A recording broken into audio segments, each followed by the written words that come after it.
Warning. The following may contain concepts, ideas, and/or reflections unique in nature and not yet approved by government and/or corporate entities. This content is for entertainment purposes only and is not intended to stimulate further reflection or to perpetuate additional discourse beyond the scope already outlined by institutional curriculum.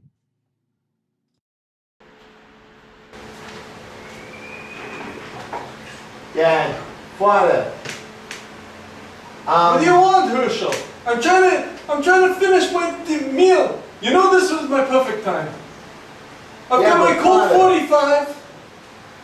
By the way, I asked you to pick me up another Colt 45 on your way home. I'm sorry, Father, but... What happened?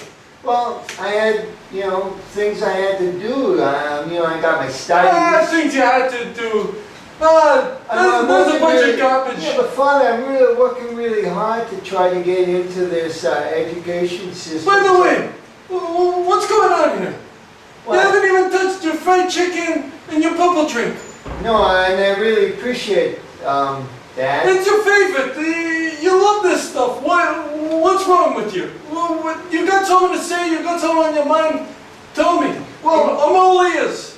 Well, I've been really feeling like this isn't really me. Like... What do you mean it's not you? You know, I was talking to your Uncle Artie. He can get you in with the New York Jets. Yeah, I get know, you into the training camp. They're going to see that beautiful arm you've got. Yeah, but I thought maybe I was... we're natural athletes. Yeah, but I was like a running back, 120 pounds, 5'6", and I knew that I could like zip in and out of different bodies that are like coming at me at, light speed. Listen, I don't need all of this. I just want to know, are you going to go to the training camp or not? Well, Father, in all honesty, I really want to, I'm more attracted to banking and numbers, and I like the possibility that I could use leverage against people, and then I can, come out with a better sort of scenario. What the hell are you talking about?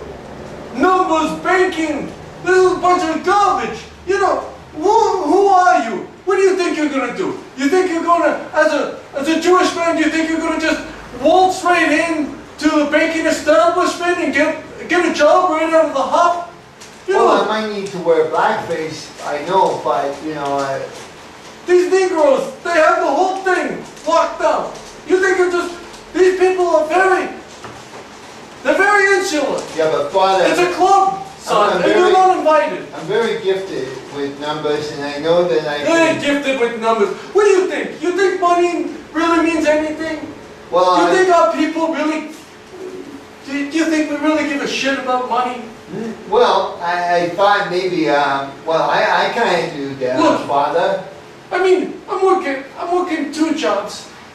I'm just praying every day that garbage truck might one day roll over my foot so I get a disability check. Like your uncle. He's collecting EI right now. Collecting unemployment enjoyment. I'd give my left foot for something like that. Yeah, I know you would, but Father, really, in all seriousness, there's really no financial future. What do you say? You think, you think you're better than us? You think you're better than the community? No, but I want to kind of like be better than, just eating fried chicken and drinking purple shit.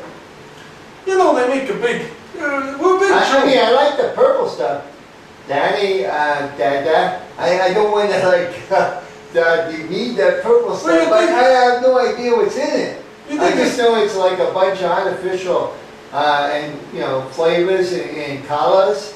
But if you walk I want to be able to, just walk down Wall Street and just be somebody. You don't know how to listen, I want other fellow Negroes to go, hey, yo, you're my man, yo. And that kind of stuff, Dad. Is this how it's going to be? You think you're a big shot, you're going to do all the talking now? Is that what you're going to do? You're going to walk in here? This is my house. I still pay for it. Okay, sure, I got 30 more years on this mortgage, but as far as the bank's concerned, this place is mine. And now you're going to dominate the conversation? Is that what you're going to do here? Doesn't the New York State kind of like pay for your isn't gonna. What are you on their side now? No. I'm not saying that. You've been hanging around these. You know, like, You've been hanging around these people too don't long. make it seem like you're the big man. You're not the big man. You're gonna the big men are the Negroes that are running the world, dude. What, you gonna turn your back on your people now? You're gonna turn. You know these Negroes own the place that I'm living in right now. This entire block here in Harlem, they own the whole thing. You know, every time someone is complaining to me, they got another problem because the rent just was jacked up, double, triple. You know, money is the only thing that these people are concerned about. You know, I don't want to sound racist or anything. No, I know, but I know that we eschew, how you say, eschew money, and we just look at natural talent. That's the only thing. Hey, there's a ghost that walks by our fucking phone. Anyways. Listen, I don't want to have a long, protracted conversation with you, but I'm telling you right now, if you go out there as a Jewish man trying to get a job as a banker, you'll never welcome in my home again. Do you hear what I'm saying? I do not want any association with you. You're dead to me if you go out there and you try to get. I mean, what's next? You're gonna become a lawyer or something? Get out of here. You know, son of mine.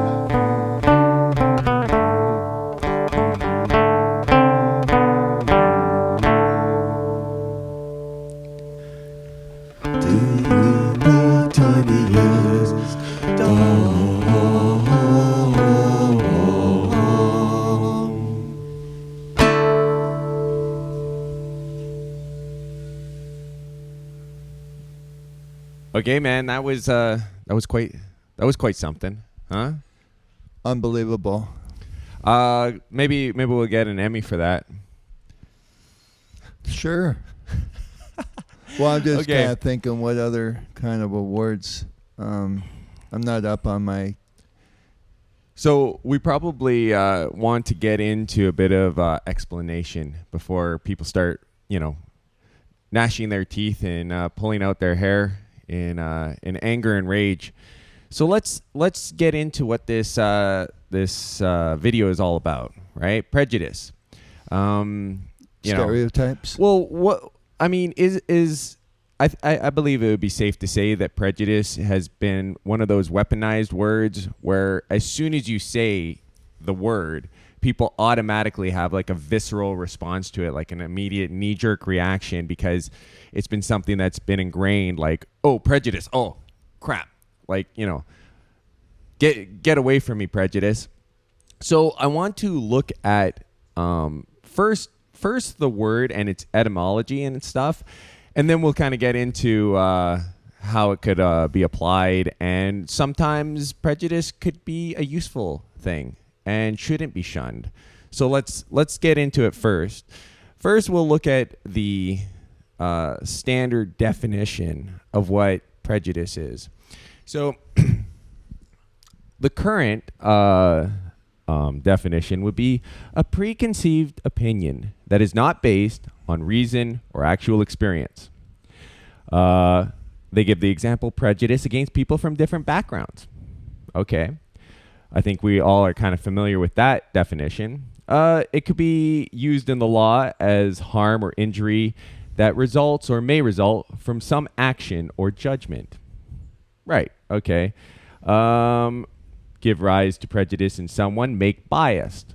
Okay, so you're biased against someone, you're prejudiced against them. That's kind of all sounds like what I would say people That today. doesn't sound like the etymology of it, though. Well, no, we'll get into that. So then let's take a look at judgment, right? Judgment is the ability to make considered decisions, to come to sensible conclusions. So it's coming to judgment is also potentially a misfortune or calamity viewed as a divine punishment. So even the word judgment itself has a bit of a duality, even though it's something that can be reasonable, sensible deduction. It could also be a harmful, punishment potentially, right? So judgment has kind of a slight duality. Well, Now let's look judgment's not passing sentencing on something. No, I mean... You don't have the liberty, once you judge a situation or a person, that you're going to condemn them to some kind of rigorous 1 year labor, or... Well, this is an interesting thing. I mean, if you take from a Bible standpoint, right, you got a few scriptures that talk about judgment, right? Judge not lest you be judged. Right, for but with the same judgment that you judge, you shall be judged. Which is not... I have no problem with that. Which actually is not like completely opposed to judgment. It's basically just saying by whatever measuring stick you're measuring yourself by, right? That's what you should be measuring other people with. You shouldn't be holding someone to a standard that you yourself wouldn't be able to achieve, or you have those fallacies yourself, right?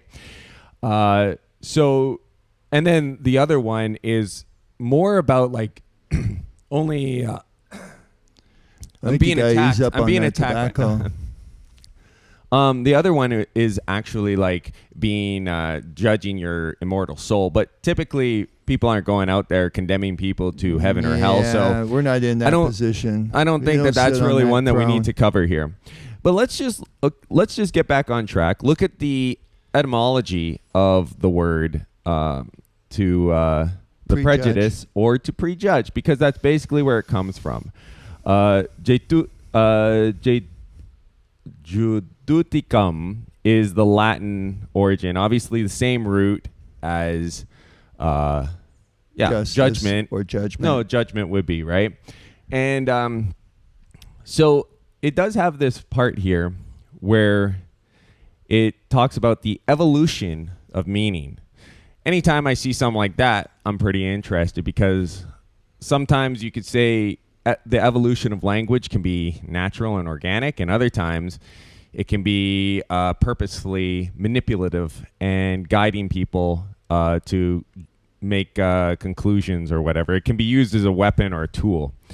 So the original Latin sense referred to a preceding judgment or a decision made before full consideration. That's how I would look at prejudice. That definition is what I would, if you read any novel written probably before the 19th century, I think everything regarding prejudice, I mean, Pride and Prejudice, the book, right? It wasn't about bigotry or anything like that. And if you read the book, you're going to recognize that while she was wrong about the guy in her prejudgment of him, she was also completely founded in that. And it would be almost impossible for her to operate without making that prejudice. He really, upon his initial encounter, maybe he misrepresented himself. Well, yeah, he was a very taciturn, conceited, arrogant. These are all the things he was presenting on the face. So why should she not have done it? It never refers in the book that the prejudice was some evil thing that she should never have engaged in. Right. So in historical, yes, it's something. It's a decision that you make before full consideration. So it's very literal, like prejudgment. So it's before you have time to look at all the facts, before you have like an intimate knowledge of what's going on in a situation. You would have a prejudgment, a prejudice that would be available to you. And I think it's important to look at this word as more of a tool than just simply a pejorative that you should keep at arm's length at all time. Now, over time, this evolved to encompass the negative meaning of an unfair, biased, or unfounded judgment made without adequate knowledge or experience. So that's where it led to. Right. Right? Okay, so let's just kind of break this down now. Are there times when prejudice is useful? Well, I would say that law enforcement certainly use prejudice, and in some cases, it's all they can use. Because one thing that we're forgetting is if you got some pinhead in a academic institution and they're pontificating about something in a isolated theoretical sense.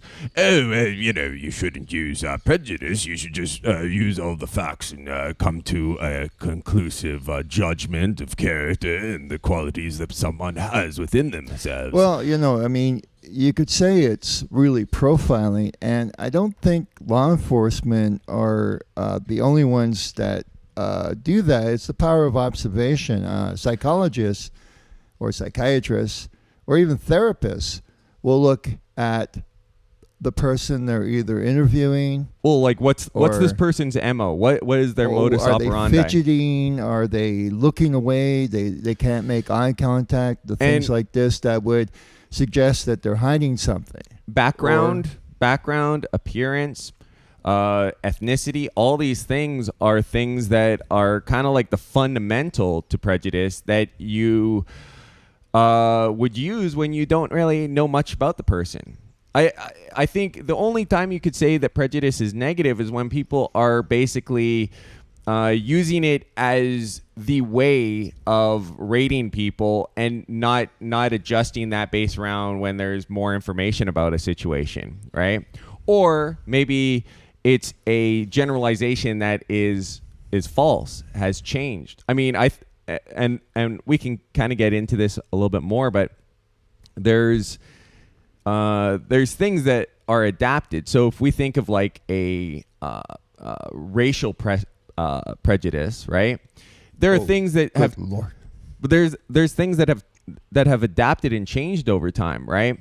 So something that in the Middle Ages was a prejudice against the Persians of being kind of belly dancers and into a more sexualized fashion wouldn't be a good prejudice to make today, right? Because things have changed. The culture has changed, right? So, you don't want to have antiquated prejudice. The Islamification of the belly dancers. Right, but so these things, but really what it comes down to is prejudice can be a very useful tool before you have any more facts. And sometimes we don't have the luxury of getting any more facts. Sometimes we don't have the luxury of having a full-blown story. Sometimes there's been a bank robbery and you don't know what's just happened. You just got a call in and now you have to make a decision of who to chase down, right? And you've got some white college kids with look like they're in school uniform going down one alleyway, and you've got some African-American hoods going down the other alleyway. Now, people would say, well, you just shouldn't make a decision there. Is that right? African-Americans with hoods or well, whatever. They run into the hood? Whatever. You see the point I'm trying to make, which is basically... in an ideal situation, you have all the facts. You know exactly what you're doing. You're not using prejudice. You're just using analytical analysis of what the facts are. But sometimes you're put in a pressure situation and you don't have that luxury, right? If people were a lot more use their faculty a little bit in analyzing.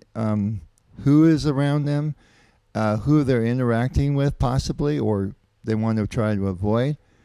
It would be quite good, beneficial to pretty much everybody. Well, I don't think there's a couple benefits to it, but one thing is just covering why would the establishment not want people to use prejudice? Well, because if you hold on to, like, let's say a body of facts, right, and you're the controller of those facts, sometimes the proletariat, all they have is a gut feeling, right?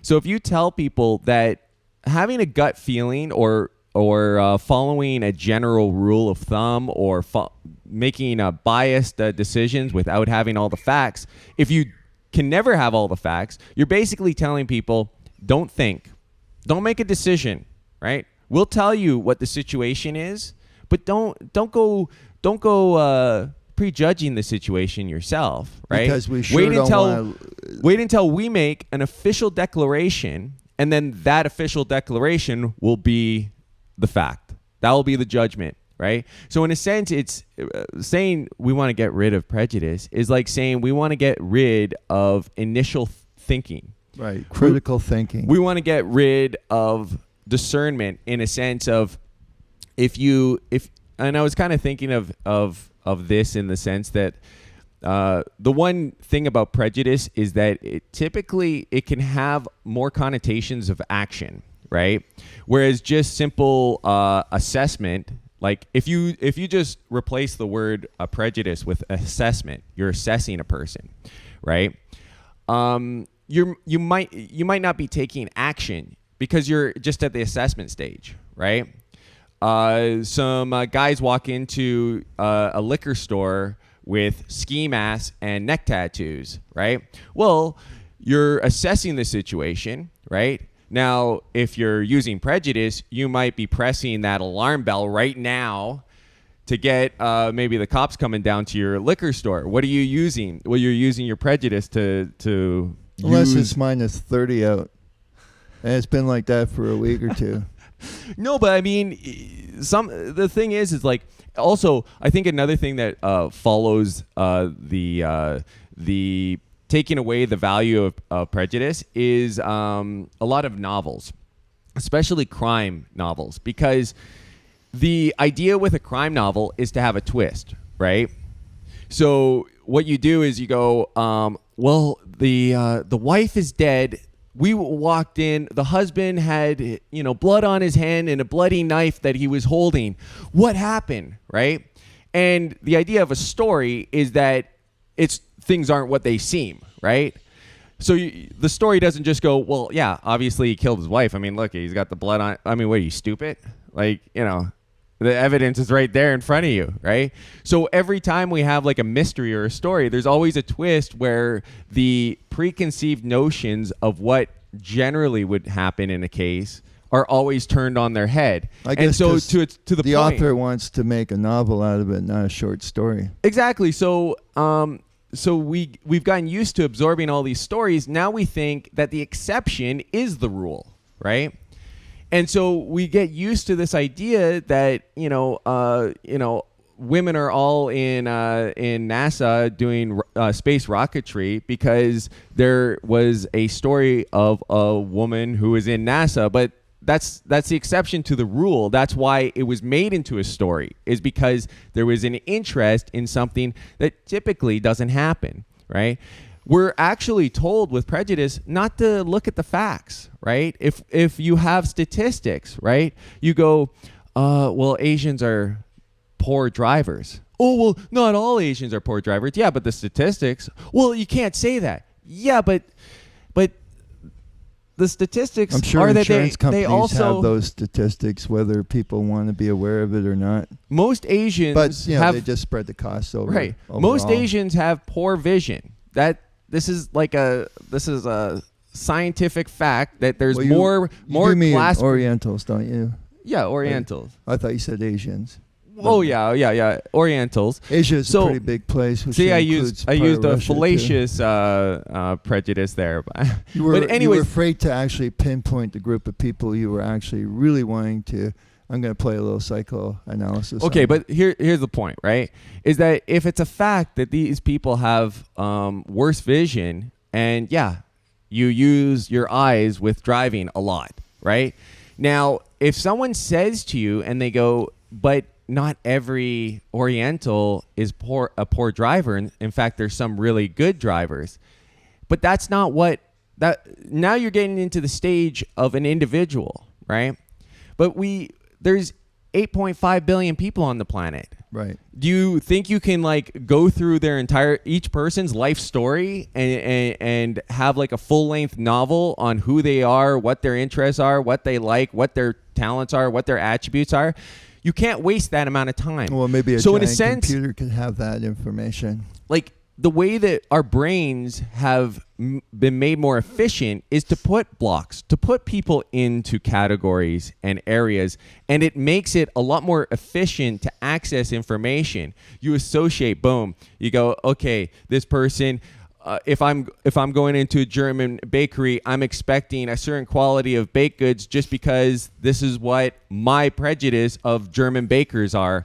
And if I'm going into to get some butter chicken from a restaurant and the guy's not East Indian, my prejudice is saying, well, is this guy going to be able to make a decent curry? Are these things sometimes turned on their head? Are sometimes people that don't have a proclivity to making German baked goods actually really good at it? Yeah, but that is a waste of your time. If 9 out of 10 times a prejudice would be correct, then you should be using that prejudice.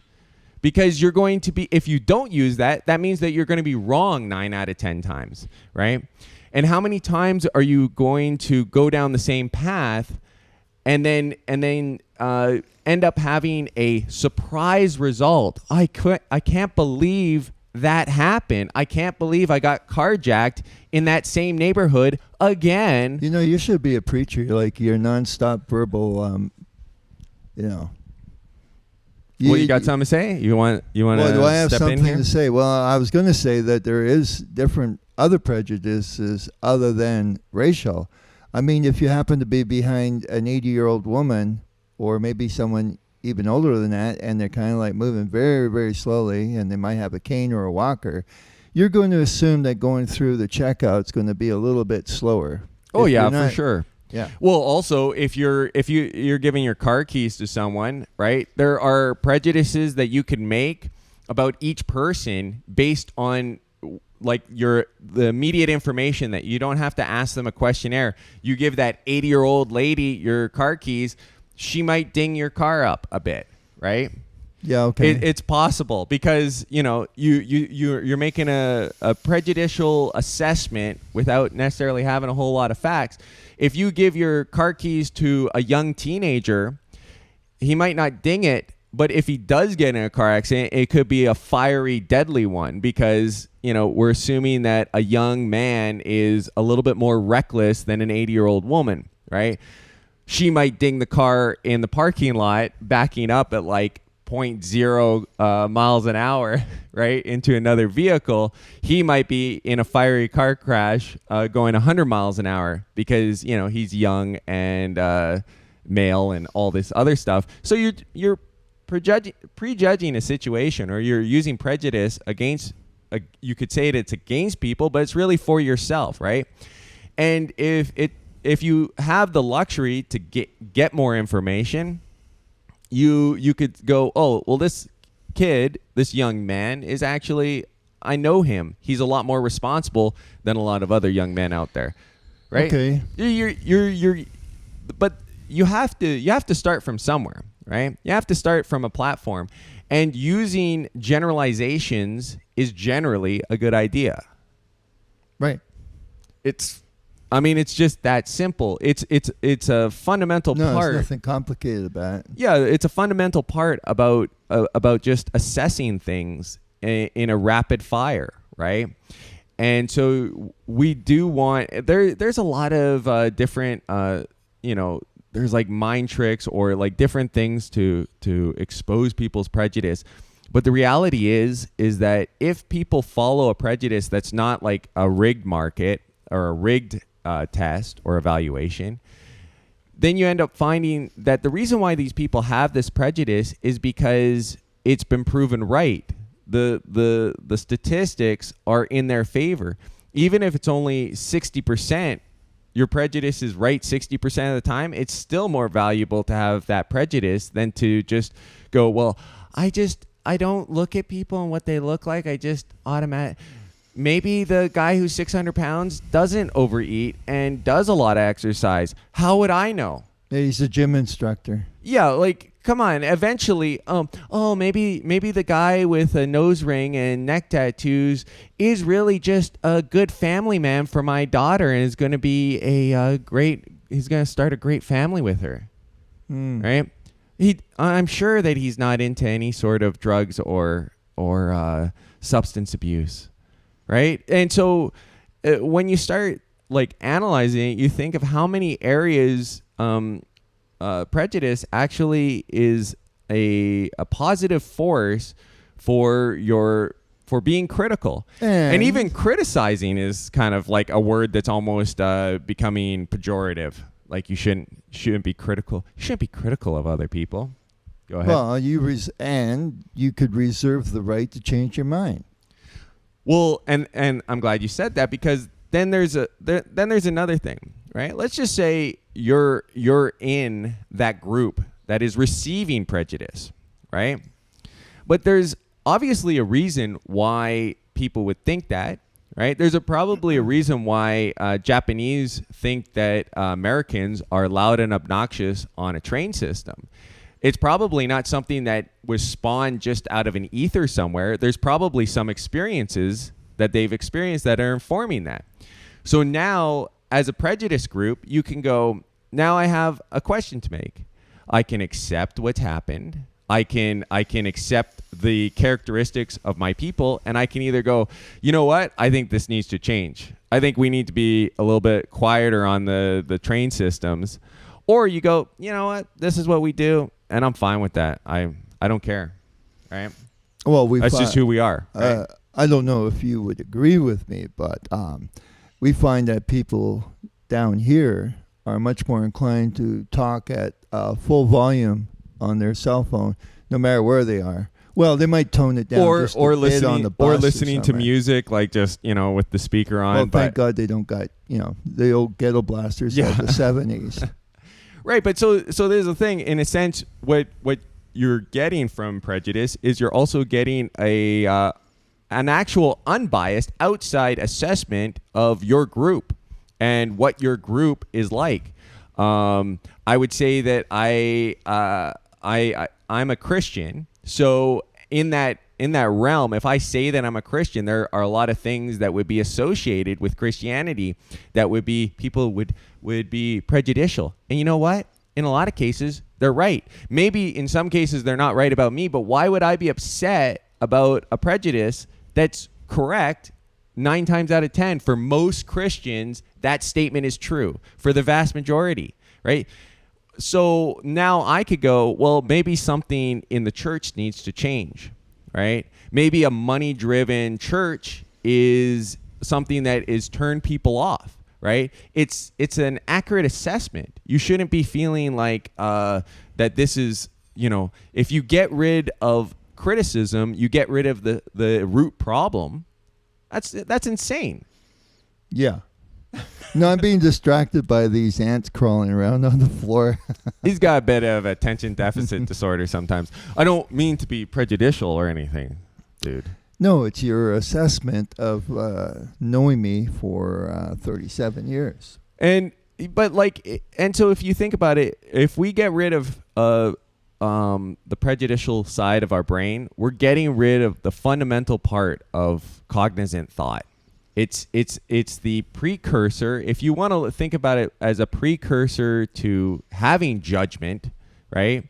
The better prejudice that you have, you could also call it a gut feeling too, right?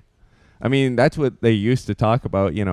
A person with a gut feeling is following something without having all the facts. I mean, is that not the definition of having a gut feeling about something? Well, sometimes I would have followed my gut feeling, and I could have avoided bad scenario.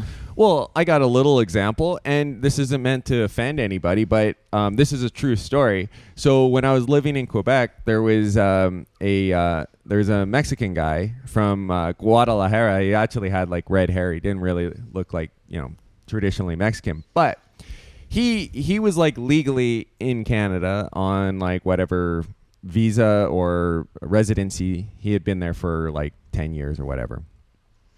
But we were all playing soccer together. And so he was like, I got a job opportunity in Chicago. I got this construction. Or no, like the Mexican had a job right. opportunity. So he was going to leave to go down to Chicago. And I said, well, do you have like a work permit to go down there and do construction? And he said, no, I'm going to be working under the table for this Jewish guy. And so it was like a month and a half later, and he was back, and I was like, oh, hey, you're back. How'd that work go? And he said, well, the first 2 weeks I kind of got like shorted on my pay, and then he kept delaying, like saying that he would pay me later and later and later. And after a month of not receiving another paycheck, I basically knew this guy was basically screwing me over, right? Now, I'm in an awkward position of going, wow, I can't believe that happened. Oh, who would have guessed, right? And there could be people out there that are like, how dare you think that, you know, this situation could have happened. But you know what? There's definitely people out there that wouldn't fall into that prejudicial assessment.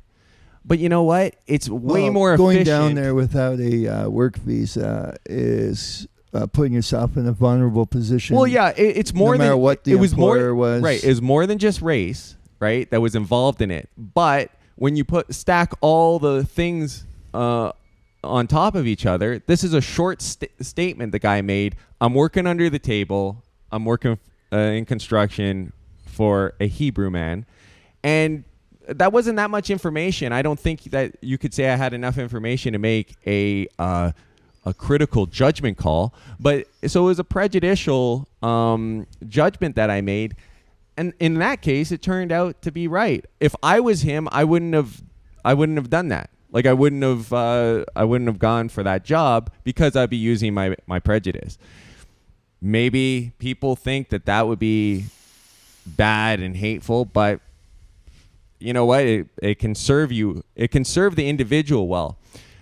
Which, do you have anything to add, or should I wrap a bow on this? Yeah, I'm just going to say that there could be a lot more different situations that you might be just using heightened awareness when you're out and about, and if nothing happens, that's fine. Would you want to be in a situation where you let down your guard, and that's the one moment something drastic happens, like with that Ukrainian woman, refugee there? Well, yeah. I mean, here's an example of where you would almost have to use prejudice. Let's just say you're in a crowded arena full of a whole bunch of people, right? And someone yells out "shooter," right? You don't know what's going on, right? You don't have time to be like, well, let's just see what's happening here. But, you know, if you're at like a Trump rally, there's a certain MO or appearance that someone might have. Maybe the person with pink or green hair might be the guy that I'd be looking out for, right? Why? It's a prejudicial thing, right? I'm just using the location that we're at and who might be the typical type of person to attack. Unless he's right? juggling balls. If you're in a synagogue, maybe I'll be looking for a person that looks to not be Jewish in that scenario. So every time you're in a different crowd or a different people, there's going to be a certain appearance of someone or the typical person that would be a threat. And you don't have time to make a long, protracted, assessment. You just have to be looking, okay, who's potentially going to be a belligerent in this case, right? Yeah. Law enforcement does it all the time. I mean, they say that it's wrong and they want to change that. But basically, you're going to have one hell of a time tracking down murderers if the law enforcement can't use prejudice at all. Right? Because before you gather all the facts, you have to have some suspects. You have to have some idea of who is the possible perpetrator, right? Obviously. That's how you're going to, it's like, so if you take the old school definition, it just literally is, it really is the thing that precedes judgment, right? It's the thing that would come before judgment, not that it is in opposition to judgment. Okay. or good judgment. Let's not belabor it. Okay. Do you want to just end the video there then? Well, every head is bowed and every eye's closed. No, I think we could just, you know. I know I kind of dominated you it. dominated, so there was, you know, any thoughts that I had have been basically Stamped out. stamped out, quashed, Well, squashed. if you're using your prejudice, you would have known that I have a big mouth, and once I get going, I don't stop. But you didn't use your prejudice, so you fell victim to... Oh, no, I was... It's just that you had this burning desire to get this thing out. And so because you had it within you, I wasn't going to try and pull the reins in because it's a futile. Well, yeah, maybe because I was putting forth my point so succinctly. That's why. Yeah, I think there's a lot more that could have been said about it. And maybe we could review it, go back to it at a later date. Yeah. Well, we'll see. Anyways, I think that... Or not. I think that pretty much wraps it up. I mean, yeah. I know you're going through your head, your mind, and yeah. thinking, I mean, what I could think, I have said? No, but what didn't I say? think the fact that we are at a stage where there is such a feeling that you need to tiptoe. I think that's why I talk so much, and the reason why I've kind of like thought about this video more than any other is it does show the painting people into corners of really, if you're talking about a certain subject or a certain word, you have to really tiptoe around the subject. It almost feels like you're a court jester and you're having to make fun of the emperor, but you gotta really watch exactly what you say, that your insults are not striking any serious nerves, Right. and your mockery is only cursory and will just get a couple chuckles but not make you lose your head over it. Right. And so I mean, this is why I think it is important to tackle these type of things, because we do have a lot more weaponized words today. We have a lot more things that are embedded that, like, just something like bigotry is a word that, like, you want to be tiptoeing real lightly if you're gonna, like, argue some counterpoint and not just be like, it's bad, I hate it, right? So yeah, I think, you know, but it is an important thing. I think that it's something that we have to, because it's difficult to broach something like this without naturally wanting to be combative, right? To be basically like, fuck you to anybody that is. So you're not really going to be convincing anybody in that case, right? But because you get defensive when something is like a hot button topic, which we have so many of them in our day and age. Yeah. I mean, you can see it because a lot of protests are filled with violence, and the establishment have more security detail than ever before. You have more of a surveillance state than ever before. You have, like, so many aspects that make people basically standing on pins and needles when they're talking about anything that might have any substance to it. Right. If you're totally unaware, like you're brain dead, then nothing's really required of you. Yeah, except and I think you this just is move around like sheep. This is and occasionally get fleeced and whatnot. And this is the core, I think, is Or become, basically lamb chops. Is basically trying to, if you demonize words about thought or thinking, prejudice, bias, even being critical of others, hate, which is also kind of like a sister of you've judged someone, so now you hate them. There's so many words now that are basically we're we're whittling down the amount of words that we're able to use that would refer to using our brains, using our own individual judgment, and not having just the state heavy-handedly or the corporate interest just heavy-handedly telling us what to think. Yeah, I was thinking about Jack London's little trip down to East London, Jack London in East London, and how once he ditched his affluent attire and took on more of the drab clothing of the impoverished, he almost immediately had people treating him differently. Oh yeah, just even the way that they but greeted him. Right? He wanted to blend in and become one of them. Yeah, like so that he would be accepted. Just changing your clothes could automatically change how people, instead of being like, "Oh, hello, governor," a lot of respect, tip of the hat. It was, the guy became like, "Oh, hey, mate," it became very much more like he was a fellow compatriot in that area. George Orwell knows this too in Down and Out in London and Paris, or Paris and London. He said that when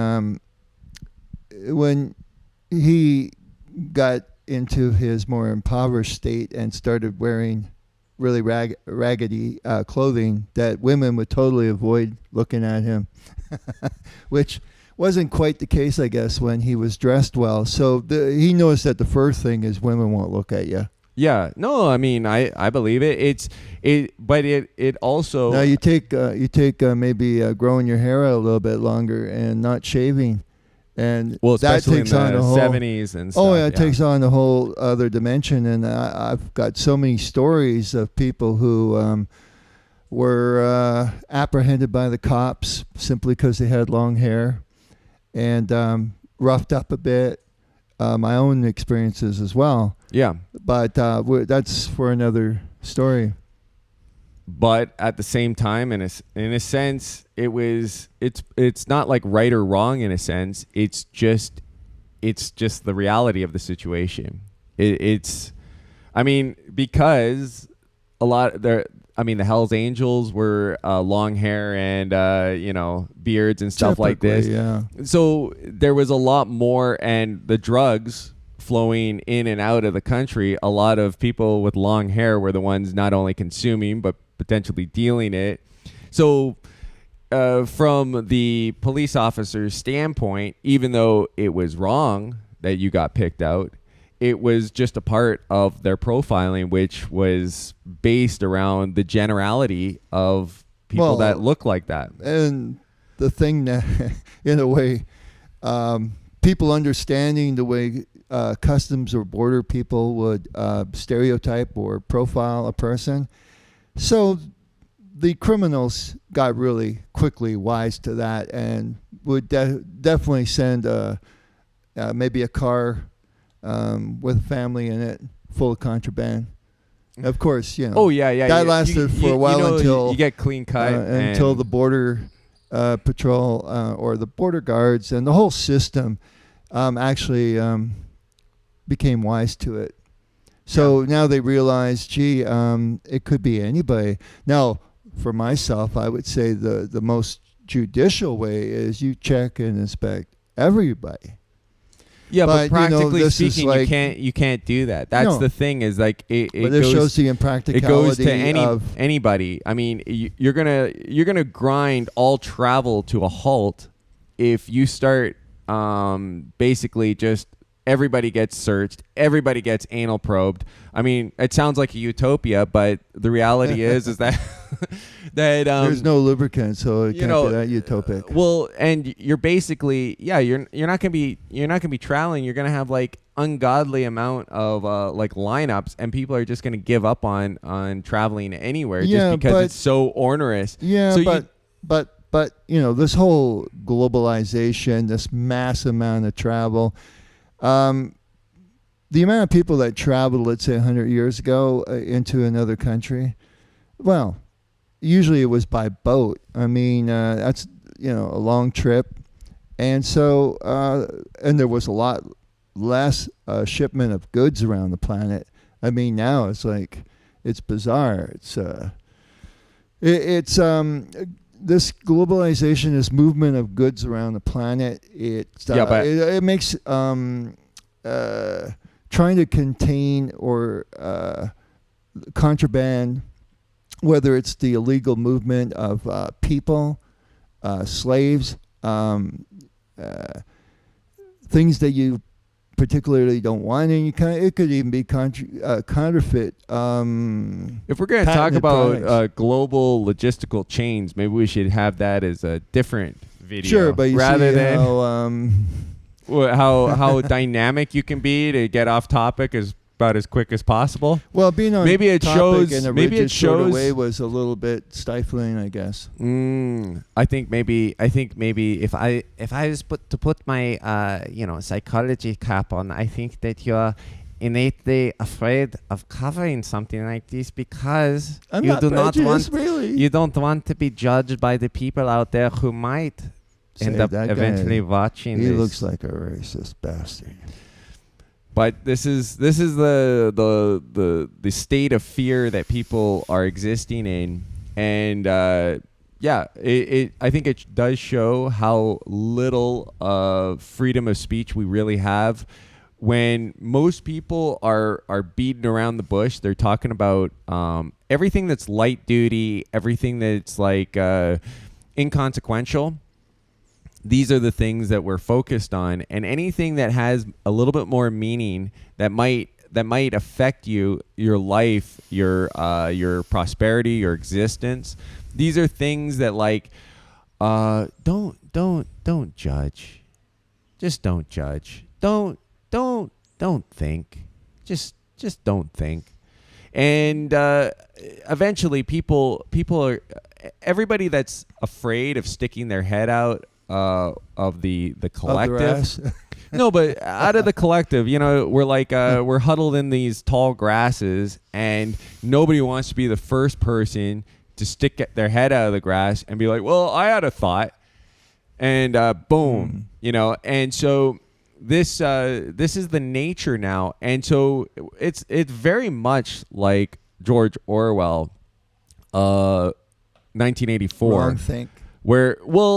But I was thinking more about how his task was to limit the vocabulary of people. Well, that's for another stuff. To take words out of the vocabulary, and in doing so, it restricts people's ability to think. Prejudice is a great word because it has in antiquity, it had a very specific meaning to it. It was, you don't have all the facts, but you're making a judgment call anyways, right?